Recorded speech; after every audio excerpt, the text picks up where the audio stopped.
말씀을 띄워주세요.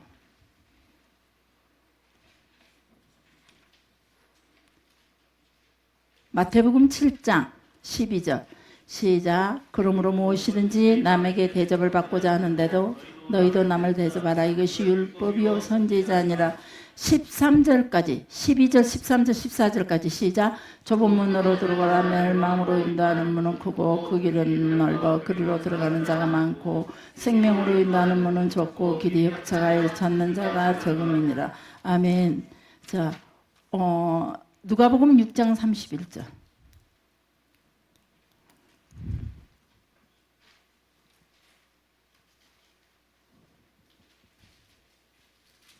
누가복음 6장 31절. 누가복음 6장 31절부터 34절 한번 띄워줘 보세요. 31절, 32절. 없어요?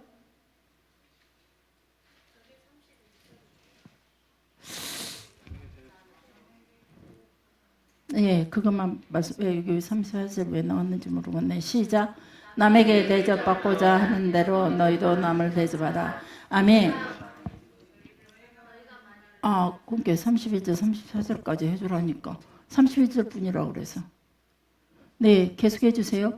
너희가 만일 너희를 사랑하는 자만을 사랑하면 칭찬을 받을 것이니 무엇이냐. 죄인들도 사랑하는 자는 사랑하느니라. 우리가 만일 선대하는 자만을 선대하면 칭찬받을 것이 무엇이냐. 죄인들도 이렇게 하느니라. 너희가 너희를 바라고 사람들에게 구워주면 칭찬받을 것이 무엇이냐. 죄인들도 그만큼 받고자 하여 죄인에게 구워주느니라. 아멘.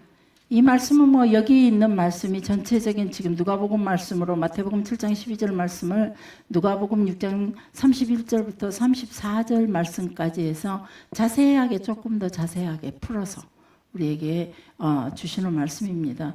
따로 설명을 하지 않아도 이해할 수 있는 말들이라고 생각합니다. 성경을 읽을 때 무작정 그 주어지는 문자들을 그냥 무작정 이야기로 그냥 읽어가다 보면은 조금 전에 33절 읽었지만 그 33절 내용이 무엇인지 잊어버리고 또 33절 읽고 34절 읽다 보면 33절 내용조차 잊어버려요. 그러니 설교 말씀을 듣고 교회의 문을 딱 열고 나가는 순간 우리는 설교 말씀 전체를 다 잊어버리는 거죠. 어젯밤에도 이제 교인들이 몇 분 오셔서 주일날 설교 말씀을 가지고 은혜 나누기를 하면서 이렇게 잠깐 얘기를 나누는데 보니까 그걸 제대로 주일날 설교했던 은혜 나누기를 내 삶 속에 아직 바쁜 시간이라 3일밖에 안 됐으니까 나 이틀밖에 안 됐으니까 내가 내 삶 속에 적용하는 시간은 없다 할지라도 적어도 그 말씀 주일날 선포됐던 그 말씀 한 구절이라도 어떤 하나의 대목일지라도 유독히 우리 마음에 부딪히는 어떤 한 단어일지라도 우리의 기억 속에 남아야 된다는 거죠. 적어도 제목까지는 알지 못하고 성경 구절까지는 제대로 기억하지 못해도 우리가 매주일마다 주어지는 그 말씀을 전혀 기억하지 못한다는 거죠. 그러니 우리가 드리는 예배가 우리가 드리는 우리의 삶이 하나님과 연관 없는 삶이 될 수밖에 없다는 거죠. 주어지는 말씀에 한 번 우리의 마음이 부딪히면 그 말씀이 계속 붙잡고 기도하고 또 내가 그렇게 살고 있는가 다시 한번 생각해보고 나는 무엇 때문에 어느 대목에서 어느 부분에서 이 말씀에 부족한 모습으로 살고 있는지 나는 왜 그런 것들을 다시 한번 생각하면서 내일의 나의 모습은 현재의 오늘 주신 이 말씀으로 통해서 내가 조금 더 성숙한 그리스도인으로서 한 걸음 나아가는 우리의 삶으로 하나님께 드려야지 이런 각오도 이런 생각도 아무것도 없어요. 그냥 맹 앉아서 말씀 듣다가 돌아가면 끝나버려요. 그러니 어떻게 우리의 생각이 하나님의 생각과 일치할 수 있으며 모태신앙 아니라 긴 시간 동안 모태신앙을 자랑한다 할지라도 긴 시간 동안 예배를 우리의 태어나서부터 지금까지 저는 초등학교 6학년 때부터 교회를 다녔으니까 그때부터 예배 드린 숫자만 해도 얼마며 그동안 받은 말씀도 새벽 예배며 수요일날 주일날 주어지는 그 말씀이 얼마나 수도 없이 많은 줄 모릅니다. 그 말씀 중에 내가 어느 것 하나 내 삶에 적중해서 나를 변화시켜주고 있는지, 내가 변화하고자 발걸음을 옮기며 살아가고 있는지 여러분 아십니까? 여러분 자신은. 그래서 말씀을 그거는 하나님과 그렇게 살아온 내 삶은 하나님과 무관한 삶, 하나님 뜻과 맞추지 않으며 하나님과 무관한 삶입니다. 어떤 목사님 저희 집 오셔서 이런 말씀을 하셨어요. 목사들은 다 구원 얻을 거라고, 다 천국 갈 거라고, 사랑이 하나님이 어떻게 목사들을 예면할 것이냐고, 당신을 위해서 평생을 바쳤는데, 그 말에서는 동의를 못합니다. 그 말에 동의할 수 없습니다. 그랬습니다. 나더러 주의 주하는 자마다 다 천국까지 못하고, 그때 당시 예수님 당시도 수많은 바리새인들, 수많은 율법사들, 제사장들, 그들이 과연 구원받은 예수님의 그 마음과 합당한 사람이었나요? 지금도 마찬가지라는 겁니다. 그러니 하물며 여러분들은 더 많은 말씀들을 알고 매주일마다 그 말씀을 선포하게 준비하고 있는 그 목사님들도 여전히 하나님의 뜻과 제대로 맞추지 못하고 살아가는 그분들의 모든 인생들이 과연 목사라는 이름 때문에 구원 얻는다는 것은 어불성설이라는 거죠. 여러분도 마찬가지라는 거죠. 여러분들이 무엇으로 구원 얻는다 확신할 수 있겠습니까? 책망하고자 하는 것도 아니요, 정죄하고자 하는 건 절대 아닙니다. 우리는 구원을 두렵고 두려움으로, 떨림으로, 우리가 그 구원을 이루기 위하여 하나님 앞에 더 겸손히 더 엎드려야 된다는 거죠. 매 순간마다.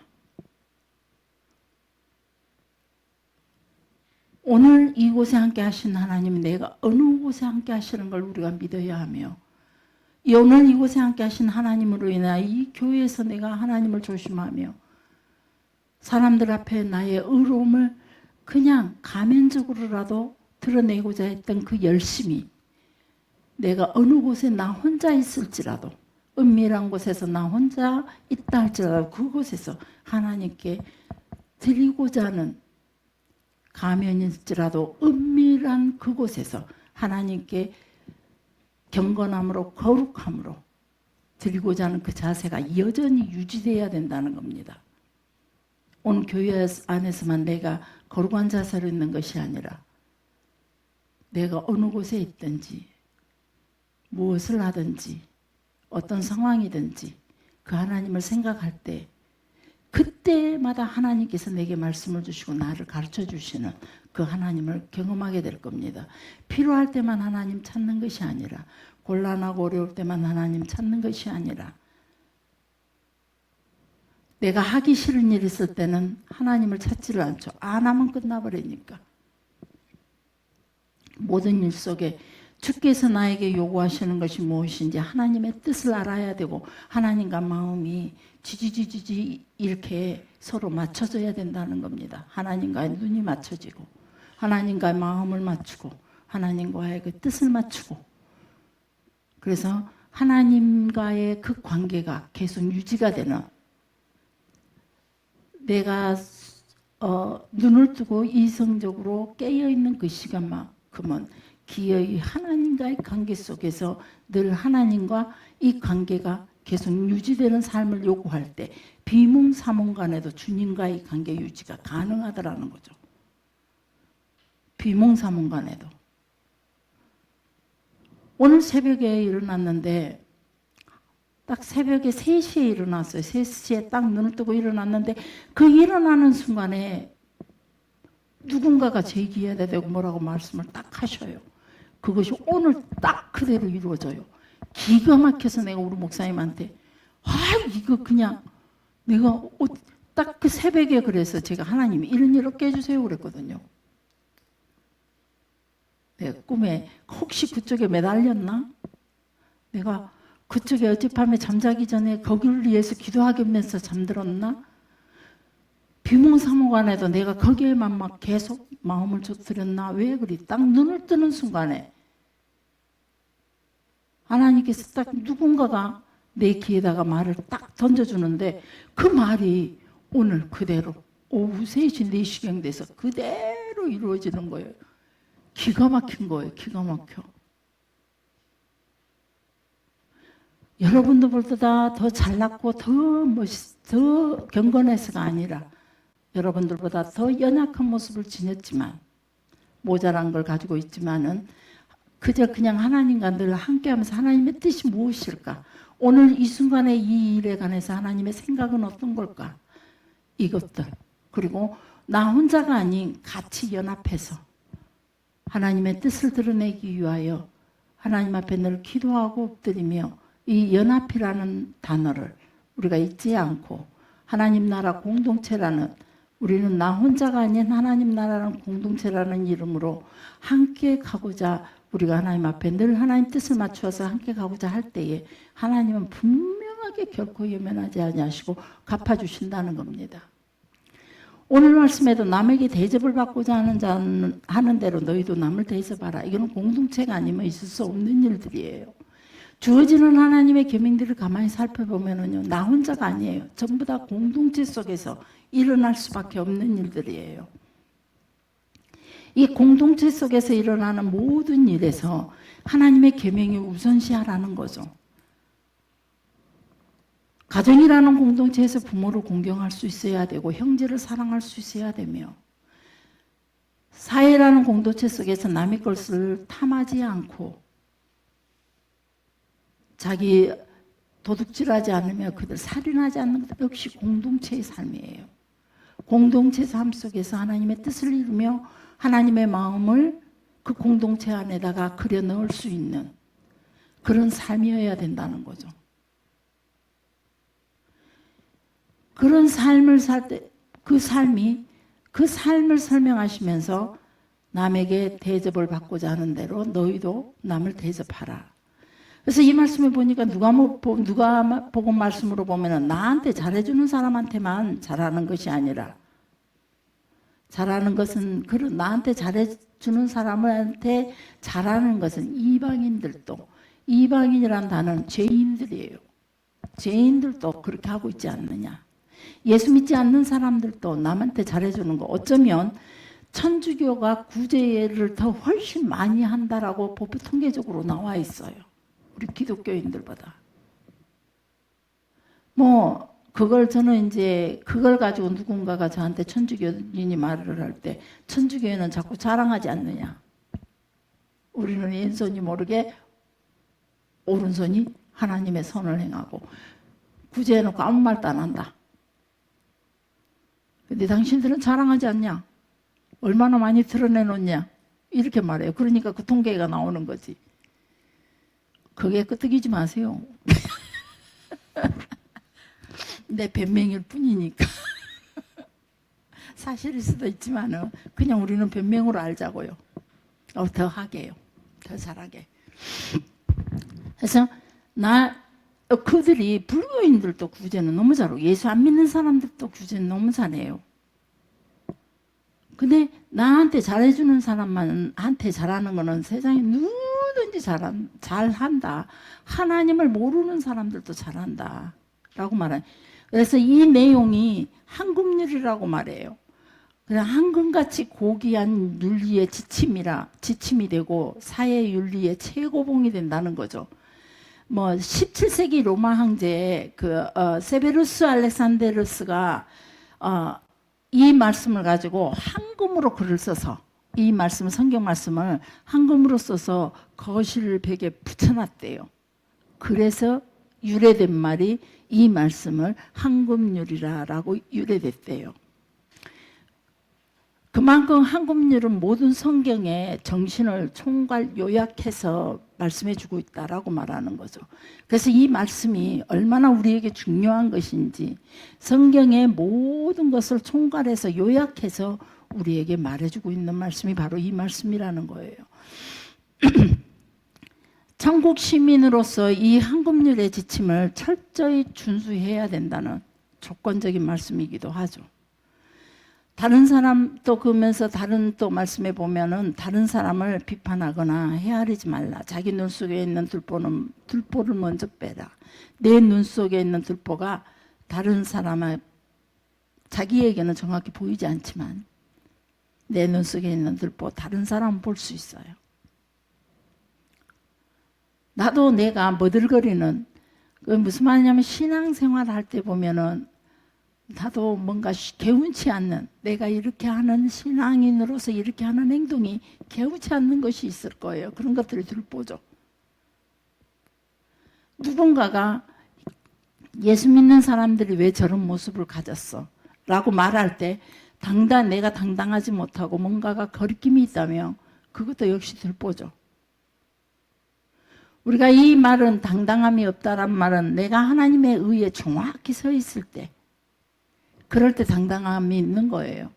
예수 믿지 않는 사람들의 법과 예수 믿는 사람들의 규율이 서로 다르니까 우리는 당연히 세상 속에서 비판을 받고 판단을 받고 세상 사람들에게 조롱과 멸시를 받을 수 있어요. 그렇지만 우리가 당당할 수 있는 것은 하나님 앞에 내가 거리낌이 없다면 당당해질 수 있는 거죠. 그런데 이런 하나님 앞에 내가 어떤 이야기든지 내가 하나님 앞에 당당함을 가질 수 없을 때는 그것이 나의 들보가 되고 나를 찌르는 가시가 될 수 있다는 거죠. 그만큼 우리는 그 남들이 나의 들보를 볼 수도 있고 못 볼 수도 있지만 이 들보는 분명한 것은 보면은 우리의 삶 속에 제가 말씀을 전하면서도 이 부분은 내게 주시는 말씀이구나. 내가 이렇게 말하면 우리 전에 내 이 실수를 고미선 집사가 봤는데 고미선이가 아이고 사모님도 실수하더만은 이렇게 생각할 거 아닌가. 이런 것들 때문에도 제가 참 이 자리에 서서 뭘 한다는 게 과거에는 상당히 조심스러웠어요. 두려웠고 자신이 없었고. 근데 지금은 자신 있게 해요. 나도 실수해 보니까 그 실수에 하나님이 싫어하시더라. 내가 그 잘못했으니 해보니까 그 잘못은 잘못이었더라. 지금은 당당하게 얘기가 가능하다는 거죠. 나는 틀렸을지라도 너만큼은 바르게 가. 우리의 자녀들에게 이런 이야기가 저는 당당하게 이제 가능하다는 거죠. 과거에는 나의 지나온 모든 잘못된 것, 실수들이 나에게 부끄러움이었지만 지금은 오히려 그게 여전히 뭐 부끄럽지 않다라고 말하는 게 당연시 여기는 것이 아니라 내가 실패했기 때문에 알아. 내가 잘못 가봤기 때문에 알아. 그 길이 나한테 어떤 고통을 줬는지 내가 잘못된 길을 갔을 때 그것이 나의 두려움이었고 나에게 고통을 줬고 나에게 실패라는 낙인을 찍었고 그것이 나와 하나님 관계 속에 가림막이 되었다는 걸. 그래서 너는 그 길 가지 말고 이 길로 가. 이 길로 갈 때에 하나님과의 관계가 훨씬 더 아름답게 이 성립이 되며 그 관계가 훨씬 더 돈독하게 하나님과 동행하는 삶, 하나님과 함께하는 삶이 될 수 있을 거야 라고 말할 수 있다는 거죠.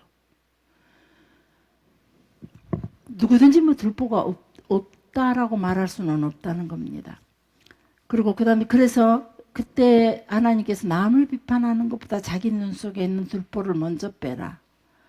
그러면서 황금률 말씀을 또 주시는 것이 남을 대접하라. 그리하면 내가 대접을 받을 것이다. 여기에서 우리가 상당히 종종 이제 시험 들 때가 있어요. 내가 당신한테 어떻게 해줬는데 당신은 나한테 그걸 못 해주냐. 종종 부부간에 이 이야기가 가장 많이 오고 가죠. 그리고 또 나중에 자녀들 크고 나니까 내가 너를 어떻게 키웠는데 이게 저절로 나오더라고요. 그걸 안 해야지 하면서. 이런 것들을 한 번 하기 시작하니까 전에 안 하고 살 때는 그 말을 할 줄도 몰랐는데 한 번 하니까 이거 또 두 번 하기가 쉬운 문제더라고요. 그래서 내가 종종 한 번씩 목사님한테 내가 어떻게 살았는지 이 소리를 할 때가 있어요. 그래 놓고 또 웃어요. 멋쩍어서. 이거 내가 잘못된 말이구나 하고 나서 멋쩍어서 내가 피식 또 웃어버려요. 그렇게 말했다가. 네. 우리가 남에게 베풀었던 그 사랑이 우리는 보면은 성경에 보면 뭐라냐면은 또 이 부분에서 남에게 대접받고자 하는 대로 너희도 남을 대접하라. 이 말씀에 딱 사로잡혀서 아, 내가 대접받기 위해서 나는 남을 대접했어. 그런데 왜 당신은 나를 대접하지 않지?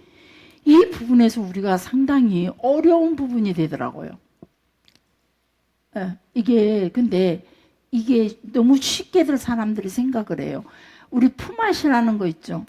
저 그 결혼식 장부를 저는 없애버렸어요. 왜 그러냐면 처음에 해보니까 목사님들의 그 자녀들 결혼한다고 뭐 용지가 따라오면 쭉 살피고 나한테 안 했네. 그리고 안 해요. 그래서 내가 그걸 우리는 결혼식 아이들 결혼식은 그걸 쳐다보지 않아요. 그냥. 근데 이제 어쩔 수 없이 상황이 할 수밖에 없을 때는 그 집이가 나한테 했다면 반드시 해야 돼요. 이게 품앗이더라고요. 근데 안 한 분들도 내가 그분에 대한 안타까움을 가지고 있다면 반드시 해야 된다는 거죠. 그래서 이런 거에 내가 매달리지 말자. 그래서 그 장부에 그걸 제가 될 수 있느나 안 보려고 해요. 그래서 연락이 오면 이제 목사님한테로 연락 오는 건 모르는데 저한테로 오는 연락들은 제가 최대한 인사를 하려고 애를 써요. 이게 그래서 또 우리도 그러죠. 우리 집사님들도 보면은 또 이렇게 다른 분들을 섬겨주는 것 보면 제가 우리 집사님이나 권사님들 보면은 섬기는 그 행위를 보면 저도 내가 못 따라가겠다 하는 분들도 많죠. 어떻게 끊임없이 이런 일을 할 수 있을까라고 제가 따라가지 못할 부분을 이분들은 잘 섬기고 있구나 그러면서 제가 배울 때가 많아요. 그런데 그분들을 그러면서 이제 그분들에게 섬김을 받은 사람들에게 만약의 경우 섬김을 받는 사람이 이분들을 향해 뭔가가 한 가지 실수를 하면 어떻게 될까? 이 생각을 한번 해봐요. 그러면 여러분들 한번 생각해 보세요. 그렇게 고미선 집사님이 우리 인권사님을 섬겼는데 인권사님 행동에 하나하나 나를 그렇게 섬겨주지는 못하더라고. 챙겨주지는 못해요. 그럴 때 서운 안 살 자신 있습니까? 대접이라는 건 남에게 대접을 받고자 하는 자는 너희도 남을 대접하라 그러는데 그게 1대1의 관계 속에 단둘이에서 1대1의 관계 속에서 주고받는 말이 아니라는 거죠. 나는 고미선 집사님한테 섬김을 받았지만 그 섬김이 지금 이 순간에 이미용 권사한테 필요하다면 그 섬김을 내가 이미용 권사한테 해줄 수 있어요. 고미선 집사님에게도 그 일이 똑같이 필요하지만 고미선 집사는 그걸 이겨나갈 힘이 있어요. 그만한 재능도 있고 능력이 있어요. 근데 이 권사는 그 능력이 없고 그 힘이 없을 때는 내가 이 권사를 도울 수밖에 없다는 거죠. 도로 대갚아줄 수가 없어요. 그래서 성경에 보면은 먹다가 빵을 흐르는 물에다가 던져라. 다시는 내가 받지 못할 것으로 너의 구제를 내가 도로 받지 못할 것으로. 그래서 이 잔치 예수님께서는 보면은 잔치 끝에 예수님께서 또 하시는 이 말씀을 하시거든요. 이 말씀 하시는 무슨 말? 이 말은 바로 우리가 사람들을 초청해서 잔치를 할 때 부자들을 나와 자주 오고 가는 사람들 그리고 내가 충분히 다음에 대접받을 나의 공로를 알고 나를 대접해 줄 수 있는 그런 사람들만 접대한다면 결국은 이거는 품앗이밖에 안 된다는 거죠. 그래서 우리는 예수님께서 말씀하시기를 가난한 자를 초청하고 나에게 다시 갚아줄 수 없는 힘이 나에게 내가 대접한 것만큼 갚아줄 수 있는 힘이 없는 사람들을 불러다가 대접을 해라 그랬어요. 그래서 우리는 이 땅에서 남에게 대접을 받고자 하는 대로 너희도 남을 대접하라 이 말이 내가 이미용 권사한테 충분히 대접했는데 이 권사가 나를 대접 안 해준다. 여기에서 시험 들고 마음 아파하고 속상해한다며 그거는 대접의 한급률에서 벗어난 행위라는 거죠. 절대 나는 갚을 길이 없고, 때로는 갚을 길이 힘이 있다 해도 갚아주지 않는다 할지라도 그거는 그대로 우리가 지나온 시간에 내가 주의 이름으로 대접했다면, 하나님의 사랑의 이름으로 대접했다면 그걸로 모든 게 다 끝이 나야 된다는 거예요. 대접한 것으로 끝이 나야 된다는 거예요. 그래서 하나님께서는 가난한 자들을 우리 곁에 두셨고, 하나님의 그 사랑의 실천, 한국률의 실천을 위해서 가난한 자를 우리 곁에 두었고, 고아들을 곁에 두셨고, 지나가는 나그네들을 주시면서 그들을 대접하기를 힘쓰라라고 말했던 거죠. 그래서 우리가 이 성경 하나하나를 읽으면서 하나님의 저 말씀하신 뜻이 문자만 가지고 우리나라 말로 번역되면서 우리가 깨닫게, 우리가 아는 지식 가지고, 우리가 아는 어떤 그런 것들을 가지고 그 성경을 해석하려고 하면은 우리는 너무나 잘못된 오류의 길을 간다는 거죠. 그래서 항상 말씀을 볼 때마다 하나님의 마음과 생각을 깊이 있게 들어야 돼요. 그 듣는 것이 무엇이냐? 여러분이 눈으로도 성경을 보지만 설교 말씀을 들 때 보면은 언제 그런 말을 했어요? 이러신 분들이 많아요. 내가 설교했는데 목사님이 설교했다가 아련한 기억 속에 목사님이 이런 설교하셨는데요. 그러면 저는 속으로 내가 했는데 가보는데 목사님 그거 제가 했는데요. 그러니까 말이야. 그럴 때가 많아요. 근데 여러분들 대부분 좋은 설교는 다 목사님 탓이더라고요. 그럴 때 제가 좀 서운해요. 목사님이 그러더라고. 그러나 그것도 이제 근다고 해서 시험 들거나 그러지는 않아요. 그것이 기억에 남았다는 게 하나님 앞에 감사할 뿐이죠. 네, 그래서 그 말씀들이 그렇게 기억 속에 남아서, 우리의 뇌 속에 남아서, 우리의 생각 속에 남아서 우리를 작동시켜줘야 돼요. 근데 그런 거에는 우리가 생각이 없다면, 그런 거에 우리가 열망하는 생각이 없다 이 말이에요. 하나님께 향한 열망, 열정 이런 게 없어요. 없기 때문에 여러분이 힘써서 하나님 앞에 이렇게 예배드리고 찬양하고 섬기고 하지만 하나님의 의도에 대한, 하나님의 생각에 대한, 하나님의 섭리에 대한, 하나님의 원하시는 뜻에 대한 이 생각은 아무 상관이 없어요. 내가 내 기분대로 섬기면 끝나고, 내 생각대로 섬겨보면 끝나고, 내 원하는 대로 섬겨주면 끝나고, 나한테 있는 대로 섬겨주면 끝나버리는 거예요. 거의 무익할 수 있다 이 말이에요. 여러분이 이왕 섬기는 거, 이왕 수고하는 거, 이왕 대접하는 거, 하나님과의 관계, 사람 앞에서는 아무것도 얻을 수가 없을지라도 하나님과 관계 속에서만 이게 반드시 하나님께 드려지는 이 제물이 된다며, 그 섬김이 하나님께 드려지는 예물이 된다며, 하나님이 받으신다며, 그것은 하나님이 갚으신다는 거죠.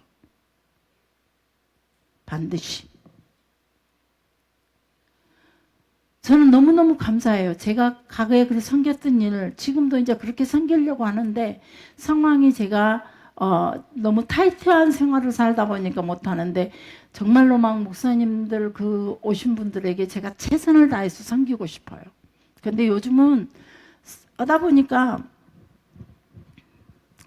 제가 섬겼던 그분들이 은퇴하고 보니까 훨씬 나보다 더 잘 살아가요. 집 알아서 집 다 구복, 집 오고, 은퇴 자금으로 인해서 충분히 연금도 나오고 여러 가지 나오면서 다들 막상 내가 했을 때 하나님의 특별한 은혜가 은혜의 섭리가 아니라면 나는 완전히 빈손이더라고요.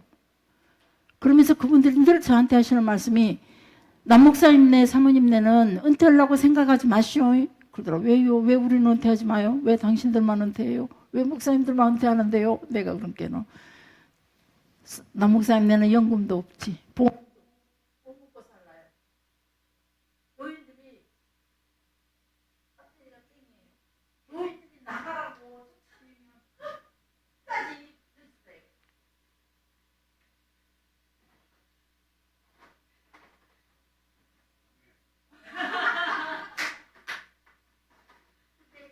우리 연철 목사님은 딱 그 은퇴 부분 얘기하실 때만 아멘이요. 감사해요.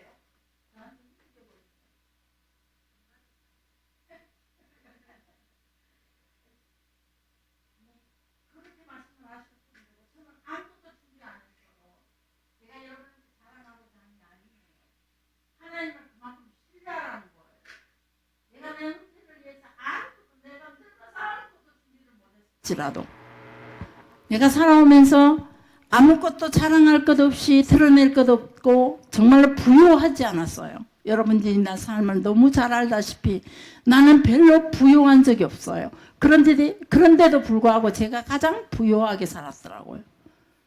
나눠준 게 너무 많더라고요. 내일을 계산하지 않고 주께 맡기고 오늘 하루에 충실하게 살자라고 하면서 또 주어지는 환경 속에서 저도 미래를 준비하고 싶었죠. 여러분들에게 그렇게 하라는 건 아니에요. 우리 인생에게 주어지는 삶, 내가 육체의 삶이 살아있는 동안에는 우리는 나름 우리의 미래도 우리가 설계하면서 기도하면서 하나님의 뜻을 살피면서 준비를 해야죠. 그렇지만 우리가 먼저 하나님께서 우리에게 허락하신 우리의 환경 속에서 주어지는 매 순간의 삶 속에서 하나님께서 나에게 요구하시는 것이 무엇인가를 살펴서 내가 대접할 수 있는 것 대접하고 내가 섬길 수 있는 걸 섬기면서 내일을 염려하지 말고 그걸 섬기면 그 사르밧 가부의 밀가루 마지막 먹고 죽겠다는 나와 내 아들이 이 마지막 먹고 죽겠다고 했을 때에 엘리야 선지자 왔을 때 그 마지막을 나는 이것 접대하고 우리는 이제 마지막 죽겠습니다. 이 마지막 남은 걸 우리를 위해서 나와 내 아들을 위해서 남겨둔 것이 아니라 하나님의 선지자를 접대했을 때에 그의 밀가루통이 끊이지 아니했고 그의 기름통이 끊이지 않았다는 거. 이 기적을 여러분이 한번 체험해 봤으면 좋겠다. 철저한 여러분의 계산 속에 살아가는 것이 아니라 그 기적이 무엇인지. 그래서 남에게 대접을 받고자 하는 대로 너희도 남을 대접하라. 이 말씀이 한국률이라 할 만큼 우리에게 너무 중요한 말씀이기에 구태여 이게 물질적인 섬김도 되지만은 우리가 작은 일에도 섬김, 우리의 삶 속에서 말로도 섬김, 겸손하게 그분들을 섬기는 내용들, 신앙으로도 아주 여러 가지 방면으로 우리가 섬길 수 있는 내용들이 너무 많다는 거예요. 그래서 이런 것들을 내가 넉넉해서 나머지를 섬기는 것이 아니라 나에게 많아서 섬기는 것이 아니라 나에게 마지막 남은 거라도 섬길 수 있어야 된다는 거죠. 마지막 남은 거. 내가 넉넉해서 주는 구약의 유대인들은 보면은 부자들도 보면은 부자들이 예수님께서 주인이 시장에 나가봤더니 사람들이 아직도 일자를 찾지 못해서 거기서 서성이고 있었어요. 그때 그 사람이 가서 한 사람을 데려다 일자를 아직 못 찾았습니까? 물었더니 못 찾았다 그랬죠. 그래서 그 사람을 데려다가 9시에 불러다가 일을 시키죠. 그래갖고 그 뒤에 또 12시에 나가보니 또 사람이 또 있는 거예요. 아직도 일자리 못 찾았습니까? 못 찾았다 그랬더니 불러다가 또 일을 시키죠. 오후 3시에 또 그러죠. 오후 5시에 불러다가 일을 시켜요. 5시에 불러다 일 시킨 사람은 1시간밖에 일을 못해요. 그럼에도 불구하고 그 부자는 그 모든 사람들에게 하루의 일당치를 똑같이 줍니다. 이거는 왜 그랬냐 하면 왜 이런 이야기가 예수님께서 비유로 말씀해 주셨냐 하면은 그런 유대인들의 삶의 형태가 그런 사람 부자들은 구제를 해야만 했어요. 어떻게든 부자들은 구제를 해야만 그것이 한국률이라 그랬죠. 그분들은 이 하나님의 이 계명을 반드시 지켜야 되니까. 그래서 부자들이 가난한 자를 구제하는 방법이 바로 일 없는 사람들을 데려다가 아무 일이라도 막 시켜야 돼요. 그래서 최소 1당을 그들에게 주는 거예요. 일자리 없는 일을 구하지 못해서 하루 벌어 하루 먹고 사는 그들에게 최소의 금액을 주어서 될 수 있는 한 많은 사람들을 불러다 일을 시키고 그들에게 돈을 주고 그들이 먹을 수 있게끔 그거는 부자들이 할 수 있는 가난한 자들을 한금률로 통해서 하나님의 계명을 지키는 방법 중에 하나라는 거죠. 그러지만 그런 삶을 살았지만은 예수님께서는 하시는 말씀이 그들에게는 하나님의 진정한 하나님의 원하는 생각과 마음을 다른 것에서 늘 자기들의 욕심과 자기들의 모든 것들을 욕망을 충족시키면서 한쪽으로는 그렇게 구제하는 생활로 통해서 마치 의인인 양 드러내는 그런 삶을 가지고 애식하는 자들아, 독사의 자식들아 라고 예수님께서 판단하시면서 그들은 우리의 원수다라고 할 만큼 또 성경에도 보면 원수라라고 말씀하십니다. 악을 행하는 자들아, 그들은 원수다라고 말씀하신다는 거죠. 하나님과 관계가 없는 삶은, 하나님과의 관계가 없는 나의 걸음이 오늘 하루를 살아오면서 하나님과 관계가 없는 그런 하루를 보냈다면 나는 벌써 하나님을 예면하고 있다는 소리예요. 하나님을 예면하고 있다는 거예요. 그래서 매일의 삶이 우리는 하나님과 동행하는, 예면하지 않는 동행하는 삶이 되어야 된다는 거예요. 끊임없이 여러분에게, 아마 이은찬 집사님께서 오늘 밤이나 내일 여기 뭘 하나 올리라고 제가 부탁한 거 있어요. 그걸 올려주실 거예요. 그 말씀 보면 애매한 것들이 많을 거예요. 그러나 그거 꼭 읽어보시기 바랍니다. 그럴 때 나의 애매함은 어디가 있는지, 어느 걸 가지고 내가 정확하게 그렇게 하고 있는지를 한번 살펴보시기 바랍니다. 하여튼 부탁합니다. 이거는 이 집사님보다 제가 오늘 올릴까 하다가 이 집사님에게 올리라고 일부러 안 하고 있습니다. 그거 뭔지 아시죠? 네, 올려주세요. 여러분, 그래서 한번 한금률처럼 한번 읽어보세요.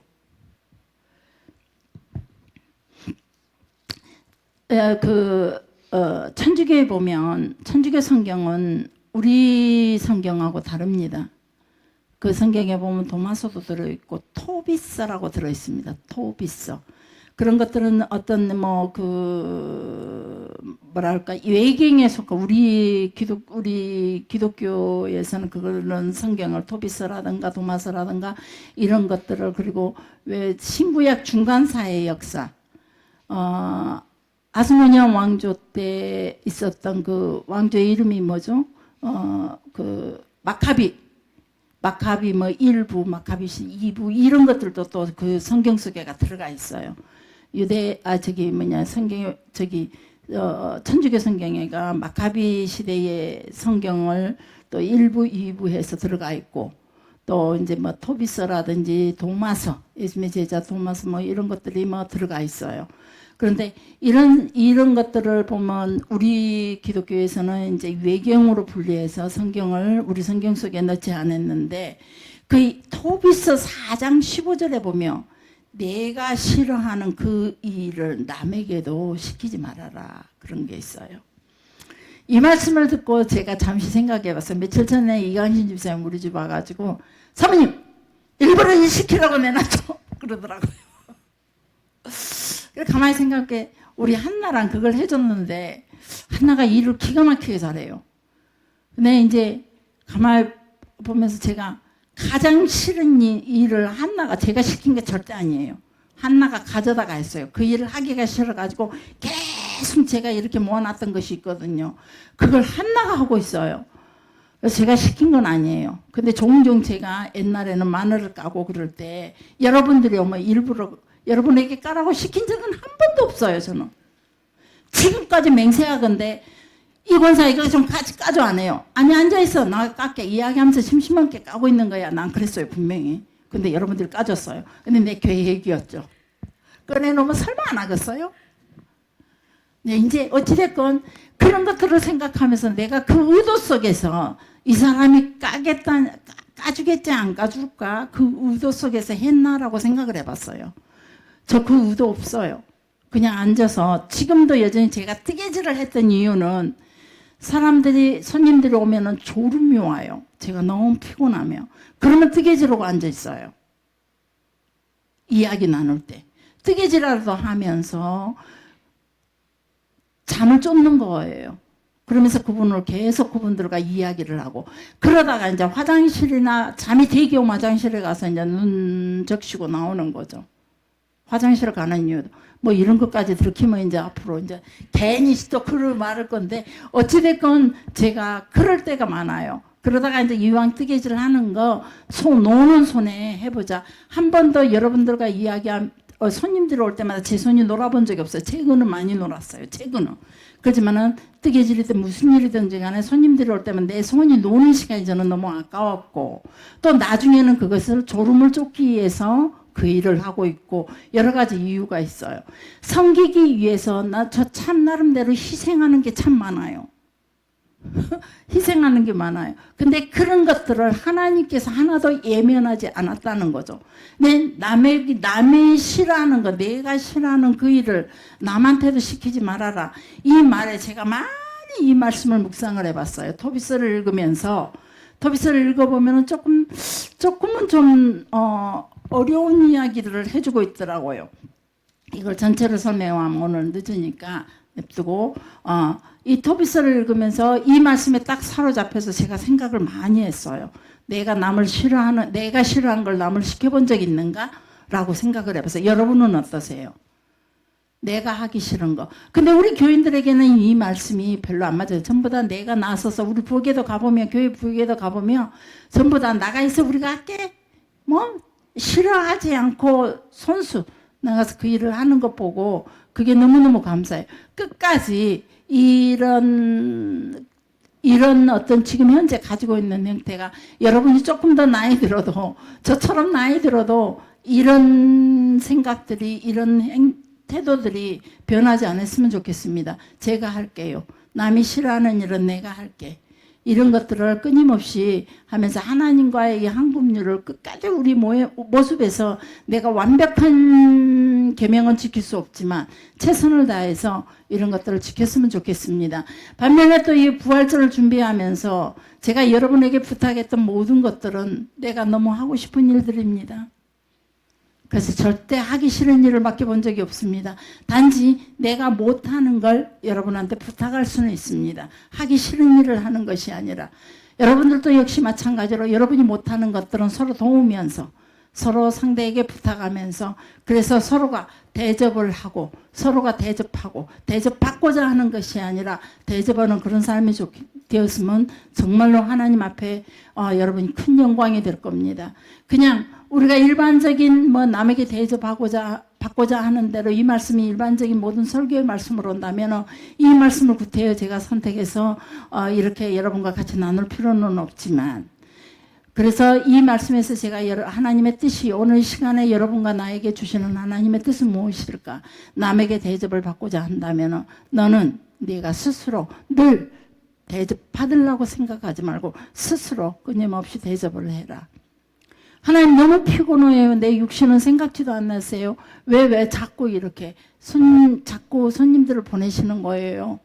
라고 했을 때 내가 너를 기뻐하듯이 내가 너를 한 번도 밀어내지 않고 내가 너를 기뻐하듯이 너도 이 말씀에 내가 또다시 저 말씀으로 한금률의 말씀으로 내 속에 새기게 됩니다. 여러분들에게도 이 말씀이 여러분 속에 새기기를 소망하면서 이 말씀을 잠시 짧게나마 같이 한번 나눠봤습니다. 기도하겠습니다. 살아계신 아버지 하나님